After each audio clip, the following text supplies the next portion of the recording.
Assalamualaikum warahmatullahi wabarakatuh. Saya M. Nabi Ridha Nur dengan NIM 2402062.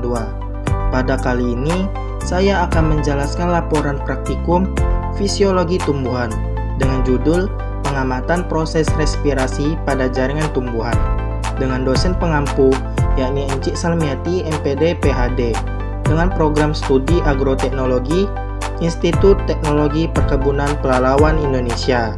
Pertama, latar belakang. Respirasi pada jaringan tumbuhan merupakan proses metabolik esensial yang mengubah substrat organik menjadi energi ATP untuk menopang kegiatan seluler seperti pertumbuhan, transportasi zat, dan respon terhadap stres lingkungan.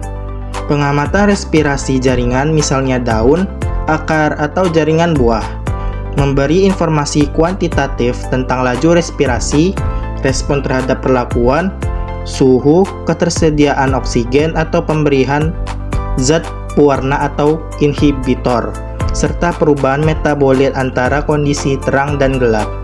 Teknik pengamatan yang umum dipakai meliputi pengukuran konsumsi O2 atau oksigen atau produksi CO2 atau karbon dioksida menggunakan respirometer, serta pengukuran aktivitas enzim terkait respirasi sehingga memungkinkan analisis fisiologis dan biokimia jaringan secara terintegrasi. Rahayu 2015. 2. Tujuan praktikum. 1. Mengetahui adanya proses respirasi pada jaringan tumbuhan. Kedua, mengidentifikasi produk respirasi berupa gas karbon dioksida. 3. Melatih mahasiswa menggunakan indikator kimia untuk mendeteksi hasil respirasi. 3. Alat dan bahan. Alat yang digunakan yaitu Erlenmeyer, tabung reaksi, dan kapas. Bahan yang digunakan yaitu biji kacang hijau yang telah berkecambah, KOH padat atau larutan, larutan indikator NaOH ditambah phenolphthalein atau larutan kapur. 4. Langkah kerja.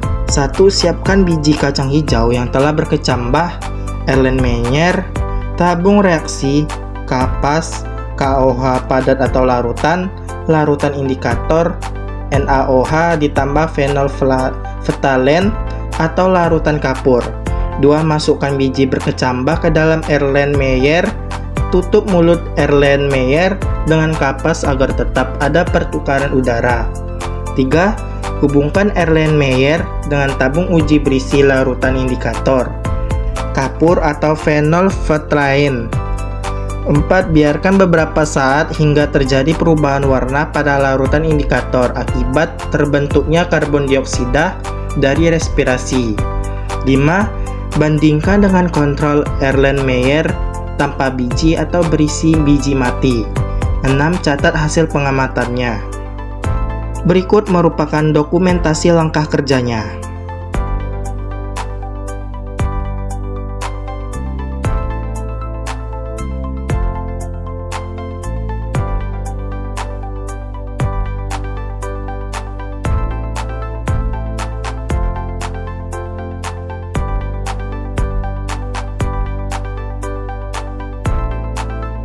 Lima, hasil tabel praktikum dengan perlakuan biji berkecambah hidup ditambah KOH, biji mati atau kering ditambah NaOH, biji berkecambah hidup ditambah kapur tanpa biji atau kontrol.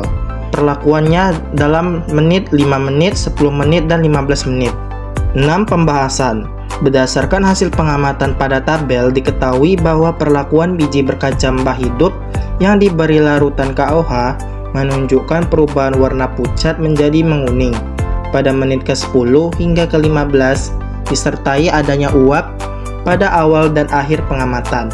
Hal ini menunjukkan bahwa biji berkecambah yang masih hidup melakukan respirasi menghasilkan gas karbon dioksida CO2 dan uap air sebagai hasil akhir proses oksidasi glukosa. Gas karbon dioksida yang dihasilkan kemudian diserap oleh larutan KOH membentuk senyawa kalium karbonat K2CO3 sehingga indikator mengalami perubahan warna menjadi kuning. Sementara itu, perlakuan biji mati atau kering yang dicampur NaOH menunjukkan warna merah menguning, tetapi hanya sedikit menghasilkan uap. Hal ini menandakan bahwa biji tersebut tidak lagi melakukan respirasi karena proses metabolisme telah terhenti, dan perubahan warna lebih disebabkan oleh reaksi kimia antara NaOH dengan indikator, bukan hasil dari aktivitas respirasi.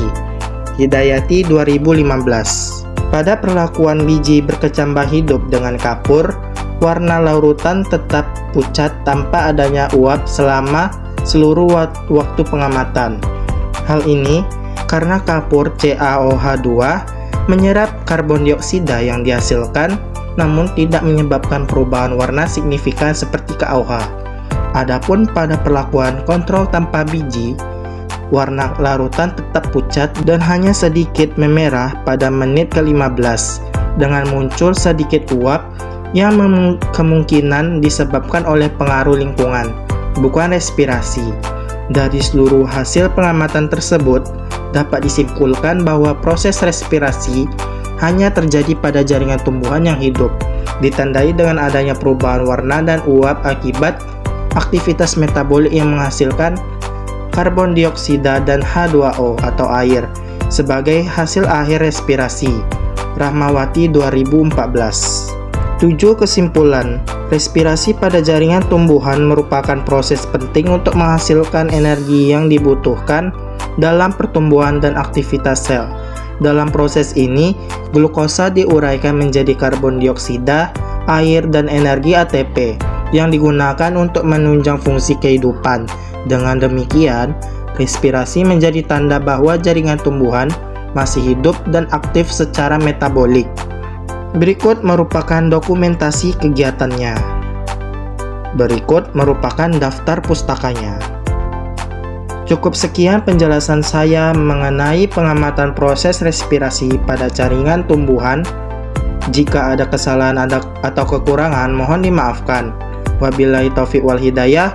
Wassalamualaikum warahmatullahi wabarakatuh. Terima kasih.